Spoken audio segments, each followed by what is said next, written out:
नमस्कार, बहुत स्वागत है आप सभी का। आप देख रहे हैं छत्तीसगढ़ समाचार और मैं हूं आपके साथ अंजलि सिंह। भानु प्रतापपुर से कांग्रेस ने उम्मीदवार की घोषणा कर दी है। कांग्रेस ने सावित्री मंडावी को उम्मीदवार बनाया है। मनोज मंडावी की पत्नी है सावित्री मंडावी। बता दें कि मनोज मंडावी के निधन से ये सीट खाली हुई, जिसके बाद अब इस पर उपचुनाव होना है। वहीं कांग्रेस की तरफ से सावित्री मंडावी अब मैदान में है। अब वो मुकाबला जो है वो यहाँ पर सीधा उनका जो होने जा रहा है वो ब्रह्मानंद नेताम से होगा। बीजेपी ने ब्रह्मानंद नेताम को उम्मीदवार बनाया है, तो दोनों ही के बीच में ये जो कड़ा मुकाबला है वो देखने को मिलेगा।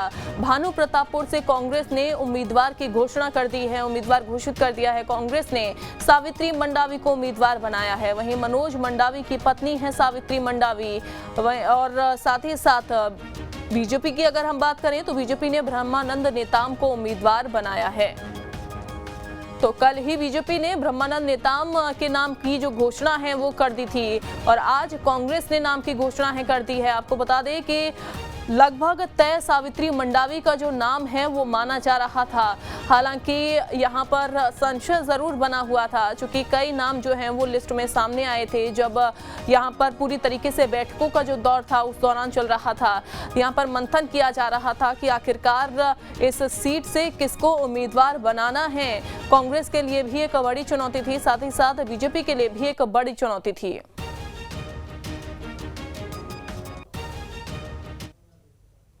भानु प्रतापपुर विधानसभा उपचुनाव के लिए कांग्रेस ने सावित्री मंडावी के नाम पर मुहर अब लगा दी है। कांग्रेस ने दिवंगत नेता मनोज मंडावी की पत्नी सावित्री मंडावी को कांग्रेस प्रत्याशी बनाए जाने की आधिकारिक घोषणा कर दी है। भानु प्रतापपुर विधानसभा सीट से कांग्रेस की प्रत्याशी सावित्री मंडावी से बात की हमारे संवाददाता नीरज तिवारी ने। भानु प्रताप विधानसभा सीट के लिए बीजेपी के बाद अब कांग्रेस ने पत्ते खोल दिए हैं। कांग्रेस ने सावित्री मंडावी पर अपना मुहर लगा दिया है। सावित्री मंडावी कांग्रेस से प्रत्याशी बनाई गई है भानु प्रतापपुर विधानसभा उपचुनाव के लिए। आज हमारे साथ सावित्री मंडावी जी है, सीधे इनसे चर्चा करते हैं और जानते हैं कि इन्हें चुनावी मुद्दे क्या होंगे। मैम, पहले तो आपको बधाई कि आपने कांग्रेस पार्टी से जो है टिकट मांगा था, कांग्रेस पार्टी ने आपका जो है उम्मीदवार तय कर दिया है। हाँ, धन्यवाद भाई। पहले तो आदरणीय स्वर्गीय मनोज मंडावी जी के आकस्मिक निधन पर जो रिक्त हुआ है भानु प्रतापपुर विधानसभा क्षेत्र का, घोषित होने के बाद से लगातार क्षेत्र के जनता द्वारा मेरे समक्ष विधानसभा के प्रत्याशी के रूप में भाग लेने के लिए सभी महिलाएं, सभी जनता, सभी क्षेत्र लोग हमेशा उनकी भावनाओं को ध्यान में रखकर मैं जो शासकीय सेवा से त्याग पत्र देकर उनके जो है पार्टी से टिकट की मांग की। तो जिस पर कांग्रेस ने मुझ पर विश्वास जताते हुए भानु प्रताप की जनता की भावना का सम्मान करते हुए मुझे अधिकृत प्रत्याशी घोषित किया है। अधिकृत प्रत्याशी घोषित किया है। बीजेपी ने जो है अपने पत्ते खोल दिए हैं। भानु प्रतापपुर विधानसभा सीट से ब्रह्मानंद नेताम का नाम तय हुआ है, क्या कहेंगे इसमें? हाँ, वो ब्रह्मानंद नेताम भैया वो भी उस समय लड़े, तो उस समय मेरे पति मंत्री रहते हुए उनको उस समय टिकट नहीं दिया गया, पर उन्होंने लड़ा, निर्दलीय लड़ा, तो भी उस समय ज़्यादा मतों से नहीं हारे थे। वही करीबन 600 कुछ 700 ऐसी, मतलब सेकंड, कांग्रेस का सेकंड पोजीशन रहा। तो उनका कार्यकाल भी देखी मैंने, पर देखो सेकंड बार फिर उनको नकारा गया, फिर इनको दिया गया, तो ये भी निकाल लिए टिकट, उस समय जीत गए थे। जो विधानसभा सीट है उस सीट से मनोज मंडावी जी 3 बार चुनाव जीत चुके हैं, काफ़ी अच्छा कार्य भी किया है। किन मुद्दों को लेकर जनता के बीच जाएंगी? तो उनका काम जो है, कार्य करने का शैली जो है बहुत ही अलग था। वो तो जहाँ भी जाओ वहाँ तो उनके इतने काम किए हैं तो मैं गिना नहीं सकती उनके काम को, क्योंकि इतने साल तक 24 साल तक उन्होंने क्षेत्र के जनता का सेवा किया। अभी भी बीच बीच में मैं गए थे कि श्रद्धांजलि कार्यक्रम में गई हूँ, तो सभी ने उनके काम को ही गिनाया। जहाँ जहाँ मैं गई तो बस ये बोले कि ये देखो दीदी, या ये देखो भाभी, भैया का बनाया हुआ ये क्षेत्र उनका भवन है। मतलब सभी समाज को उन्होंने, ऐसा कोई समाज नहीं हो जिसको भवन के लिए ना दिया हो। हर क्षेत्र में उन्होंने, सड़क हो, चाहे शिक्षा के क्षेत्र में हो, स्वास्थ्य के क्षेत्र में बहुत काम किया। तो जो भी अगर उनके अधूरे जो काम होंगे उसको मैं पूरा करने की कोशिश करूंगी। आदिवासी समाज भी मैदान में कूद गया है। आदिवासी समाज के लगभग आज जो है कई दावेदार जो है सामने आ चुके हैं, क्या कहेंगे इसमें आप? हाँ, देखो भाई, मैं भी इस समाज की बेटी और बहू हूँ। अब मुझसे जो भी गलती हुई हो या नहीं हुई हो, मैं तो उनसे जाके अपना आशीर्वाद मांगूंगी और मेरे को पूर्ण विश्वास है वो मुझे अपना आशीर्वाद देंगे। प्रदेश और केंद्रीय संगठन का क्या धन्यवाद ज्ञापित करेंगे? हाँ, बहुत बहुत धन्यवाद दूंगी सभी को जो मुझे अपना यहाँ इस क्षेत्र भानु प्रतापपुर विधानसभा क्षेत्र के लिए प्रत्याशी घोषित किए, उनके लिए सबको बहुत बहुत धन्यवाद। निश्चित तौर पर खुशी का भी है लेकिन दुख भी है, क्योंकि स्वर्गीय मनोज मंडावी जी का महीने भर पहले निधन हुआ है और कल उनका जन्मदिन था। सावित्री मंडावी जी हमारे साथ थी, जिनका कहना है कि कांग्रेस पार्टी ने उन पर उम्मीदवार बनाया है, कहीं ना कहीं उनकी उम्मीदों पर जरूर खरी उतरेंगी। जो ये भानु प्रतापपुर विधानसभा सीट है, ये उनके मनोज मंडावी जी के निधन के बाद खाली हुई थी और कांग्रेस प्रत्याशी बनकर अब ये उन्हीं जनता के बीच जाएगी जिस जनता के बीच उनके पति जाया करते थे। Neeraj Tiwari, News State, Kanker. भानु प्रतापपुर विधानसभा उपचुनाव के लिए तैयारियां अब जोरों पर हो गई हैं। मंगलवार को बीजेपी ने भी अपने भानु प्रतापपुर के प्रत्याशी के लिए नाम का ऐलान कर दिया है। उधर सत्ताधारी कांग्रेस भी इस सीट के लिए सावित्री मंडावी को अपना उम्मीदवार बना दी है। दोनों ही पार्टियां चुनावी समर के लिए मैदान में कूद पड़ी हैं।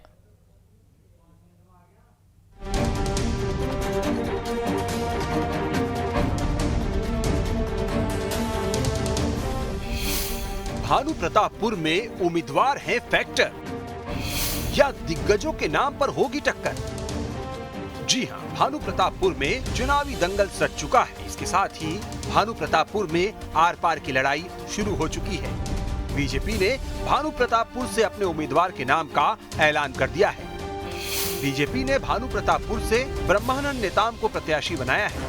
बीजेपी के सीनियर लीडर है ब्रह्मानंद नेताम। ब्रह्मानंद नेताम बीजेपी के विधायक भी रह चुके हैं। 2008 में भानु प्रतापपुर से ब्रह्मानंद नेताम विधायक चुने गए थे। 2008 में ब्रह्मानंद नेताम ने मनोज मंडावी को हराकर ये सीट जीती थी।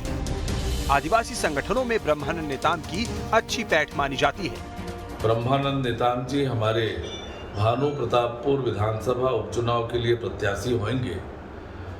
भारतीय जनता पार्टी पूरी गंभीरता से भानु प्रतापपुर उपचुनाव लड़ेगी और निश्चित रूप से भानु प्रतापपुर की जनता का आशीर्वाद भारतीय जनता पार्टी को प्राप्त होगा और हमारे प्रत्याशी ब्रह्मानंद नेताम भारी बहुमत से भानु प्रतापपुर उपचुनाव जीतेंगे। उधर बीजेपी की तरह कांग्रेस भी भानु प्रतापपुर में जीत के दावे कर रही है। भारतीय जनता पार्टी छत्तीसगढ़ में 15 साल राज करने के बाद 14 सीटों पर सिमट गई है और आने वाले दूर दूर तक नहीं दिख रहा है कि वो सरकार में आ पाएंगे। इसीलिए भारतीय जनता पार्टी आपस में लड़ा के और आरएसएस आपस में लड़ा के अपना वोटों का ध्रुवीकरण करना चाहती है। हालांकि इस बार भानु प्रतापपुर में बीजेपी कांग्रेस के अलावा सर्व आदिवासी समाज भी मैदान में कूद चुका है। पेशा को खत्म कर दिया गया, पेशा का आत्मा को ही खत्म कर दिया गया और हमारा 32% आरक्षण को भी हमको झुंझुना धरा के आज कहीं न कहीं हमको ठगा जा रहा है, लूटा जा रहा है। और क्योंकि बस्तर एक ऐसा संभाग वो है जिसमें खनिज संपदा यहाँ सब चीज़ है, लेकिन फिर भी इसका लाभ आदिवासी समाज को नहीं मिल रहा है। बहरहाल अब ये जानते हैं कि भानु प्रतापपुर इतना अहम क्यों है। तो जानकारी के मुताबिक भानु प्रतापपुर विधानसभा बस्तर संभाग का हिस्सा है। 2018 के चुनाव में बस्तर संभाग की 12 में से 11 सीट कांग्रेस को मिली। बस्तर संभाग की एकमात्र सीट दंतेवाड़ा को बीजेपी उपचुनाव में हार गई। इस समय बस्तर संभाग में कांग्रेस क्लीन स्वीप तो बीजेपी का सुपड़ा साफ है। ऐसे में भानु प्रतापपुर सीट जीतकर बीजेपी 2023 से पहले बस्तर में एंट्री चाहेगी। वहीं बीजेपी भानु प्रतापपुर को जीतकर 2023 से पहले मनोवैज्ञानिक बढ़त भी बनाना चाहेगी। कांग्रेस किसी भी कीमत पर भानु प्रतापपुर को जीतकर लीड को बनाए रखना चाहेगी। भानु प्रतापपुर का उपचुनाव कई मायनों में अहम है। आदिवासी आरक्षण पर हल्ला बोल जारी रखे बीजेपी के लिए जहां ये लिटमस टेस्ट की तरह है, तो कांग्रेस को भी भानु प्रतापपुर से ये अंदाजा लग जाएगा कि आदिवासी बेल्ट में कांग्रेस 2023 में भी 2018 वाली लय या फिर लहर को बरकरार रख पाएगी। Team news state. अंकुश हमारे साथ जुड़ गए हैं ज्यादा जानकारी के साथ। अंकुश, चूंकि अब कांग्रेस की तरफ से सावित्री मंडावी को उम्मीदवार बना दिया गया है, वहीं अगर हम बीजेपी की बात करें तो बीजेपी की तरफ से ब्रह्मानंद नेताम को उम्मीदवार जो है वो बनाया गया है। लेकिन अगर हम वर्गों की बात करें, चूंकि दोनों ही पार्टियां ये सोचने पर यहाँ पर चल रही हैं, ये सोचकर चल रही हैं कि आदिवासी वर्ग जो है वो उनके साथ रहेगा। लेकिन मैं एक चीज आपसे समझना चाहूंगी, कांग्रेस ने सावित्री मंडावी को जो उम्मीदवार उम्मीदवार बनाया है, वो क्या उनके माइंड में उस दौरान चल रहा था? या तो वो सिंपैथी कार्ड जो है वो सीधा जाएगा सावित्री मंडावी के साथ तो कांग्रेस को जीत दर्ज हो जाएगी, या फिर कुछ और यहाँ पर बात कांग्रेस ने अपने माइंड में रखी जिसके बाद सावित्री मंडावी को उम्मीदवार बनाया गया?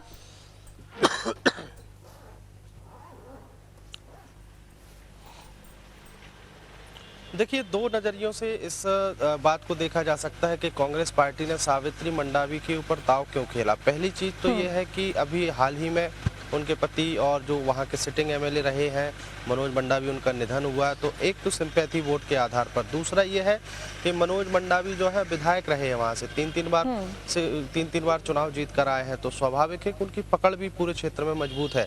इस आधार पर सिंपैथी वोट ज़्यादा मिलेंगे। और जिस तरीके से उनकी पकड़ रही है, जिस तरीके से तीन बार के विधायक वो चुने गए हैं, तो इससे स्पष्ट भी है कि उस क्षेत्र की जनता कहीं ना कहीं इस मंडावी परिवार को पसंद करती है। और मंडावी परिवार को अगर पसंद करती है तो स्वाभाविक है कि उनके घर से ही, घर के किसी सदस्य को अगर टिकट दिया जाएगा और जिस तरीके से दिया गया सावित्री मंडावी को, तो वोट का जो परसेंट है वो कहीं गिरेगा नहीं और सीधा सावित्री मंडावी के पक्ष में वो वोटिंग होगी। ये पहली मानसिकता। दूसरी मानसिकता ये है कि आदिवासी वर्ग सीट है।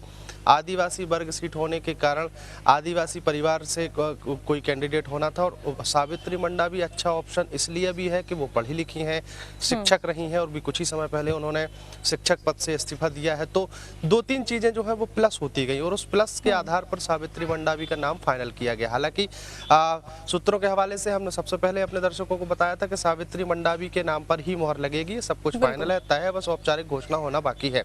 औपचारिक घोषणा हो गई है। अब दूसरी तरफ अगर देखा जाए तो बीजेपी भी कहीं बीजेपी को बिल्कुल कमजोर समझ लेना ये थोड़ा सा जल्दबाजी होगी। इसलिए जल्दबाजी होगी कि ब्रह्मानंद नेताम के ऊपर जो बीजेपी ने दाव खेला है वो ऐसे ही नहीं खेला, क्योंकि ब्रह्मानंद नेताम ही वो कैंडिडेट हैं जो एक बार ऑलरेडी मनोज मंडावी को हरा चुके हैं। मनोज मंडावी को हराने के बाद 2008 के विधानसभा चुनाव वो जीत कर आए थे और बीजेपी की तरफ से विधायक रहे हैं। तो अब जब विधायक रहे हैं तो स्वाभाविक के क्षेत्र में उनकी भी अच्छी मजबूत पकड़ है और मजबूत पकड़ होने के साथ साथ आदिवासी समुदाय में उनका अच्छा नाम है। तो ये जो दोनों कैंडिडेट के चयन के बाद अब भानु प्रतापपुर उपचुनाव जो है कहीं ना कहीं इंटरेस्टिंग हो गया है और इंटरेस्टिंग होने के साथ अच्छी फाइट वहाँ पर देखने को मिलेगी। बिल्कुल सही कहा आपने कि ये चुनाव जो है काफ़ी ज़्यादा इंटरेस्टिंग होता जा रहा है और जीत किसकी दर्ज होती है वो हालांकि जब पता चलेगा, जब रिजल्ट इसका सामने आ जाएगा। बहुत शुक्रिया अंकुश आपका जुड़ने के लिए। सीएम बघेल का भेंट मुलाकात कार्यक्रम जारी है। राजनांदगांव में सीएम ने अधिकारियों के साथ बैठक की। डोंगरगढ़ विधायक भुवनेश्वर बघेल भी शामिल हुए। सड़क, पानी, बिजली, राशन की समस्या पर त्वरित कार्रवाई करें, यह मुख्यमंत्री की तरफ से कहा गया। धान की खरीदी, तौल, ट्रांसपोर्टेशन और बारदाने की व्यवस्था होनी चाहिए। डोंगरगढ़ को सीएम बघेल की बड़ी सौगात। कई विकास कार्यों का लोकार्पण और शिलान्यास भी किया। वहीं छुरिया विधानसभा में जनता से संवाद कार्यक्रम सीएम बघेल ने इंदिरा गांधी की मूर्ति का अनावरण किया। तो अधिकारियों को कुछ जरूरी दिशा निर्देश उनकी ओर से दिए गए। जब ये बैठक का आयोजन जो है वो किया गया, खुद बैठक मुख्यमंत्री भूपेश बघेल ने ली। उन्होंने कहा कि सड़क, पानी, बिजली की जो पर्याप्त आपूर्ति है वो की जाए। बारदाने, चूंकि अब धान खरीदी की शुरुआत हो चुकी है, धान खरीदी छत्तीसगढ़ में चल रही है, ऐसे में किसानों को परेशानी ना हो, इसलिए बारदाने की पूर्ति करवाना यहाँ पर ये सुनिश्चित भी करना जरूरी है। तो देखिए यहाँ पर मुख्यमंत्री भूपेश बघेल बैठक लेते हुए दिखाई दे रहे हैं और उन्होंने ये बैठक जब ली तो अधिकारियों को जरूरी दिशा निर्देश दिए। छुरिया विधानसभा में जनता से संवाद कार्यक्रम भी उनका और भेंट मुलाकात कार्यक्रम लगातार मुख्यमंत्री का जारी है। अधिकारियों के साथ समीक्षा उन्होंने ली। सड़क, पानी, बिजली, राशन की समस्या पर त्वरित कार्रवाई करने के निर्देश दिए हैं। अगर कहीं पर भी इस तरीके की समस्या आती है तो त्वरित कार्रवाई करें, जनता को परेशानी नहीं होनी चाहिए। इस तरीके की बातें जो है मुख्यमंत्री भूपेश बघेल ने कही। तो सीएम ने अधिकारियों के साथ समीक्षा बैठक की और सड़क, पानी, बिजली, राशन की समस्या पर त्वरित कार्रवाई यानी कि फौरन कार्रवाई करने के निर्देश जो हैं वो दे दिए हैं। धान खरीदी चूंकि चल रही है, ऐसे में बारदाने की कमी नहीं होनी चाहिए, ये भी सुनिश्चित करना जरूरी है और जनता को परेशानी नहीं होनी चाहिए, किसानों को परेशानी नहीं होनी चाहिए, ये शुरू से ही मुख्यमंत्री भूपेश बघेल कहते आ रहे हैं। हालांकि आपको बता दें कि सौगात यहाँ पर जो है वो दी गई है जनता को, इसके साथ ही सौगात के साथ साथ कई विकास कार्यों का लोकार्पण और शिलान्यास भी मुख्यमंत्री की ओर से किया गया। छुरिया विधानसभा में जनता से संवाद कार्यक्रम उनका था और उसी दौरान उन्होंने ये बड़ी बातें कही। अखिलेश हमारे साथ जुड़ गए हैं। अखिलेश, क्या अपडेट है इस खबर में? बैठक हो चुकी है, मुख्यमंत्री भूपेश बघेल की ओर से कई विकास कार्यों की सौगात और लोकार्पण वो कर चुके हैं। अभी फिलहाल कहाँ मौजूद हैं मुख्यमंत्री भूपेश बघेल और क्या अपडेट? जी मैं आपको बता दूं, भूपेश बघेल जी भेंट मुलाकात के जो पूरे छत्तीसगढ़ प्रदेश में जो दौरा कर रहे हैं, उसके दौरान राजनांदगांव में भी एक दिन ठहर के मिनट टू मिनट कार्यक्रम हो रहा है। इस मिनट टू मिनट कार्यक्रम में कल पहले डोंगरगांव निपटा, आज कल डोंगरगढ़ विधानसभा हुआ, आज सुबह प्रेस वार्ता हुई और प्रेस वार्ता के ठीक बाद छुरिया एरिया में गए और छुरिया एरिया में लोगों से मिला। भेंट मुलाकात करने के बाद कई ऐसे सौगात भी दिए और आम जनों से मिल रहे हैं, लेकिन आमजन भी ऐसे सहज रूप से जब बड़ा जनप्रतिनिधि या फिर मुख्यमंत्री मुलाकात करते हैं तो वाकई वो उनकी जो खुशी का ठिकाना नहीं रहता। मैं आपको बता दूं, आज मुख्यमंत्री आज डोंगरगढ़ में जाकर पहले बम्लेश्वरी माँ के दर्शन किए, पूजा अर्चना किए, उसके बाद वे दर्शन के बाद छुरिया एरिया में चले गए। छुरिया एरिया में आम जनों से बात की, वहाँ पे कई ऐसे सौगात दिए हैं जिससे वहाँ की जो जनता है वो टच कर रही है। आमजन है जो उनकी बातों को जो सहज रूप से कर रहे हैं, जो लोकल लैंग्वेज है यहाँ की जो छत्तीसगढ़ी भाषा है, उसको लेकर कहीं न कहीं जब वो संवाद करते हैं तो सीधे वो लोगों से मिलते हैं और लोगों के पास लोगों से सीधा वो कनेक्ट भी कर पाते हैं। लेकिन अखिलेश, आपसे मैं जानना चाहूंगी कि इस समय कौन से क्षेत्र में मौजूद हैं मुख्यमंत्री और आगे उनके क्या क्या कार्यक्रम रहने वाले हैं और कितनी देर तक ही वो राजनांदगांव में रुकेंगे? जी अभी वो छुरिया क्षेत्र में है और अभी छुरिया क्षेत्र में जिन लोगों से आमजनों से मुलाकात की बातें संवाद हुआ, संवाद होने के बाद आमजनों से मुलाकात कर रहे हैं और थोड़ी देर कह सकते हैं कि जो एरिया है जहाँ पे कार्यक्रम स्थल है वहां पे रहेंगे। उसके बाद वो संभवतः कुछ ऐसे संगठन है जो सामाजिक संगठन है, पॉलिटिकल संगठन है, उनसे भी विचार वर्ग करेंगे, फीडबैक भी लेंगे अपने कार्यों का। सीधे सीधे बात की जा सकती है कि समीक्षा जो हो रही है, या ये सीधा भी हो सकता है कि अपने कामों पर समीक्षा भी कह सकते हैं कि वो पब्लिक में फैस कितना कर पा रही है उनकी योजनाएं, उससे फीडबैक तो मिलेगा ही और सुधार करने की जैसी कोई गुंजाइश हो या आम जनों की जो बातें अधिकारी या किसी नेता तक नहीं पहुंच रही है तो इससे सीधे संवाद से ऐसा उन्हें लगता है कि बातें उनके तक पहुंचेगी और उस पर नया काम होगा। और नया काम होने के साथ ऐसा हो सकता है कुछ नए विचार भी आए तो वो उसमें करेंगे। जी बिल्कुल, बहुत शुक्रिया आपका अखिलेश जानकारी देने के लिए। छत्तीसगढ़ सरकार ने पेंशनर कर्मचारियों को बड़ी सौगात दी है। सरकार ने पेंशनरों के महंगाई भत्ते में 5% की बढ़ोतरी कर दी है, जिससे अब पेंशनरों को 33% महंगाई भत्ता मिलेगा।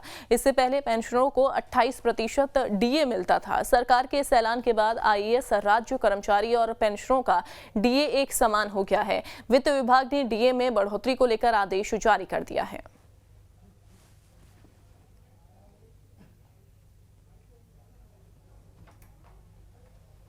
25 नवंबर को इंदौर पहुंचेगी भारत जोड़ो यात्रा।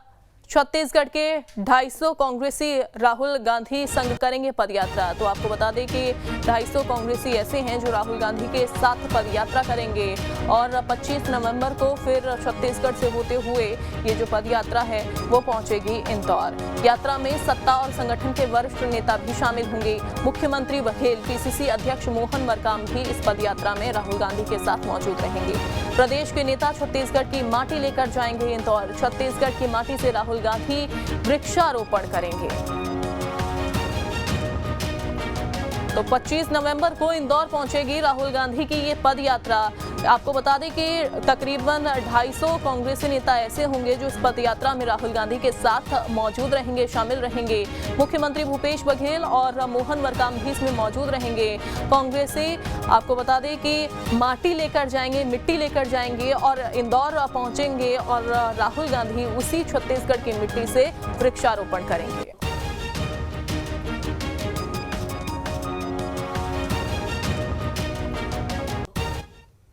जगदलपुर दौरे पर बीजेपी प्रदेश सचिव केदार कश्यप ने कांग्रेस पर निशाना साधा।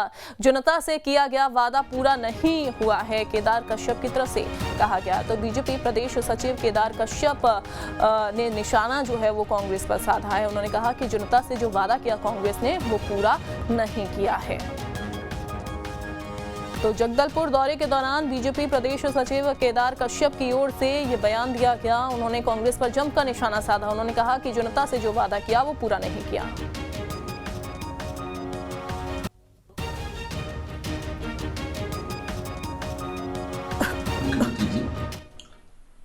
आपके जो प्रदेश के प्रभारी हैं पीएल पुनिया, उन्होंने यहाँ के आपके कांग्रेस के जितने विधायक हैं उनको नक्कारा साबित किया है। आप उनमें से कितने विधायकों को आप टिकट दे पाएंगे? और आप लोग की आपसी लड़ाई आज सतह पे आ चुकी है।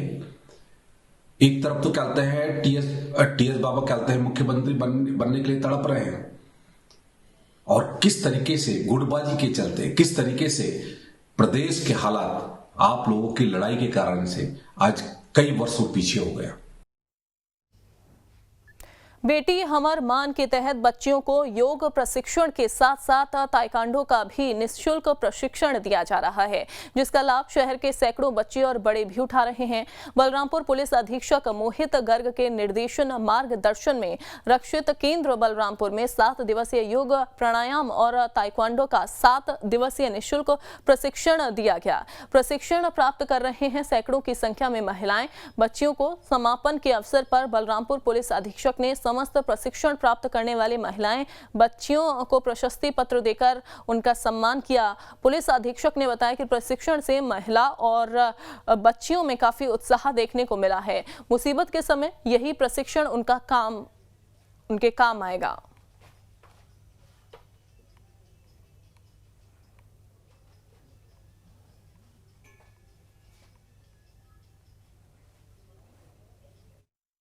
और बेटी अमर मान कार्यक्रम के अंतर्गत बलरामपुर रामगंज जिले में पुलिस लाइन में पिछले एक हफ्ते से सेल्फ डिफेंस कोर्स चलाया जा रहा है।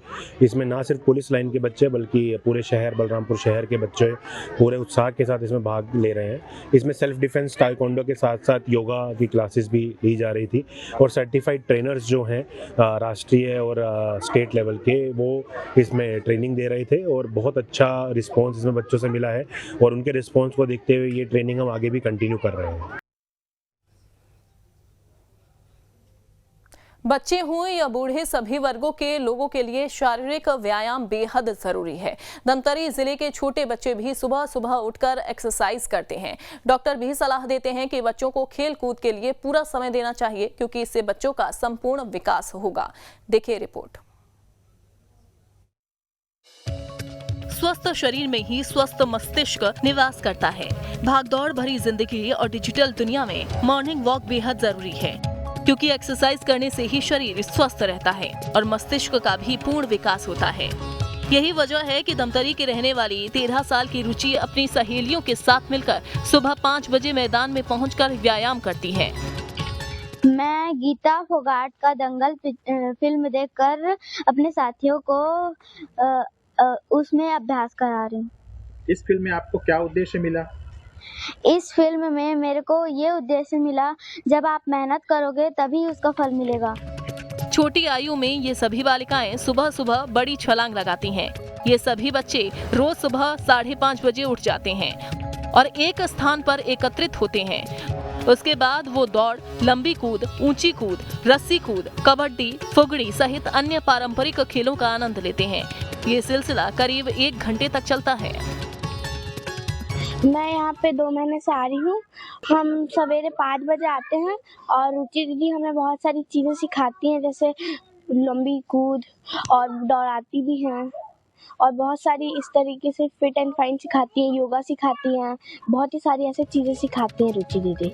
रुचि की मां की माने तो ये सभी बच्चे अपने फिटनेस पर पूरा ध्यान देते हैं। सुबह से उठकर रोज एक्सरसाइज करते हैं, अपने योगा करते हैं, खेल कूद करते हैं, और अपनी हमारी बिटिया रुचि है वो क्या है अपनी फ्रेंड लोगों को भी सिखाती है, और ये सब देख के हम लोग को ना बहुत खुशी महसूस होती है। डॉक्टर और स्वास्थ्य विशेषज्ञ भी सुबह की सैर करने की सलाह देते हैं। विशेषज्ञ बताते हैं कि बच्चों को खेलकूद के लिए पूरा अवसर देना चाहिए, क्योंकि इससे बच्चों का सर्वांगीण विकास होता है। तो बेटर होगा कि आप अपने बच्चे को इस बात की प्रेरणा दें कि वो बाहर जाके खेल कूद में भाग लें। इससे एक और फायदा होता है कि बच्चों में एक प्रतियोगिता की भावना डेवलप होती है, तो वो भावना उनको फ्यूचर में भी जीवन की कोई चुनौतियों का सामना करने में काफ़ी हेल्प करती है। और प्लस ये रहता है कि जैसे ही मतलब बच्चे कोई भी शारीरिक गतिविधियां करें, खेल कूद करें, तो उनकी मांसपेशियां, हड्डियां मजबूत होती हैं और उनका भी बहुत अच्छे से विकास होता है। बहरहाल आज की डिजिटल दुनिया में जहां कई बच्चों में मोबाइल और गेम की लत पड़ती जा रही है, वहीं धमतरी की छोटी उम्र की ये सभी बच्चियां अपने शरीर को फिट तो रखती ही हैं, साथ ही दूसरे बच्चों को स्वास्थ्य से संबंधित अच्छी सीख भी दे रही हैं। धमतरी से नंद कुमार साहू के साथ टीम न्यूज स्टेट। बलरामपुर और झारखंड के सरहदी क्षेत्र में बसे नक्सल प्रभावित गांवों में ग्रामीणों के मन से नक्सलियों का खौफ दूर करने के साथ साथ आम जनता और सुरक्षा बलों के बीच सौहार्द स्थापित करने के उद्देश्य से सीआरपीएफ की 62वीं बटालियन सिविक एक्शन प्रोग्राम चला रही है, जिसका फायदा नक्सल प्रभावित इलाकों में रह रहे ग्रामीणों को मिल रहा है। जिले में सामरी थाना क्षेत्र के बंदरचुआ गांव में स्थित सीआरपीएफ कैंप में ग्रामीणों को उनकी जरूरत के हिसाब से जरूरी सामग्री का वितरण किया गया है, जिसकी जानकारी देते हुए सीआरपीएफ 62 बटालियन के कमांडेंट प्रमोद कुमार ने बताया कि छत्तीसगढ़ और झारखंड की सीमावर्ती गांव चुनचुना, पुंदांग, बंदरचुआ, चरहू जो कि नक्सलियों का गढ़ माना जाता था, लेकिन यहां पर बीते कुछ समय से सीआरपीएफ की पहल से ग्रामीणों के बीच एक अच्छा संबंध स्थापित कर उनके मन से नक्सलियों का भय दूर करने में कामयाबी मिल रही है।